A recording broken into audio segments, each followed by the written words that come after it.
लेकिन शादी ब्याह के माहौल बा और शंकर जी और राम जी के ब्याह होला उनमें गीत ना गवाए तो ठीक ना लगे। लेकिन नहीं हम देखिए यहाँ भोजपुरी में जब झूमर गावल जाला माटी कोड़ के जब माता बहनी घरे जाला लो तो झूमर गावे और देखी कौना भाव में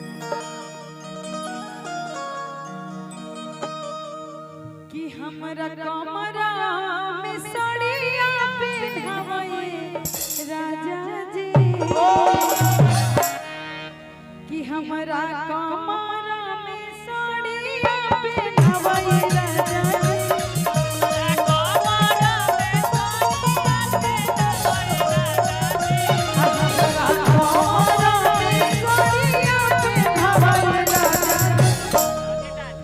दिलवा के कारा से लागल बा दिलवा के कारा से लागल बा बतावा ये राजा जी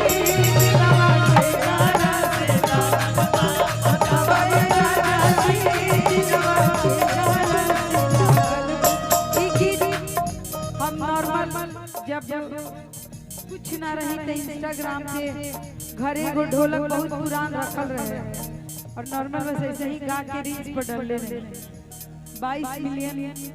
व्यूज गई रहे। बाकी बहुत लोग प्यार आशीर्वाद देले रहे और आज यही गीत के कारण शायद हम शादी समारोह में आए तो चली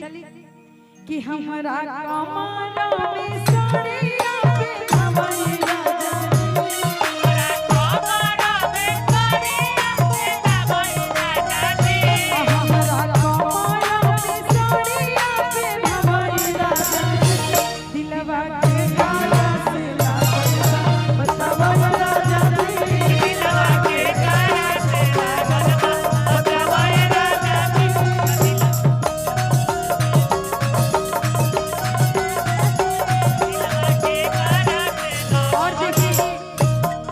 दिल्ली कमाए जाता रहे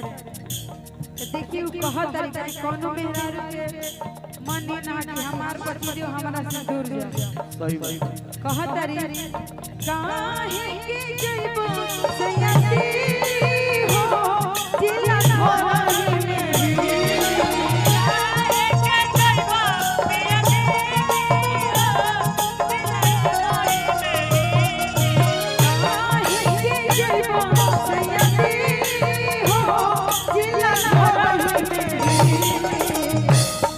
अरे जौन जौन मंगबा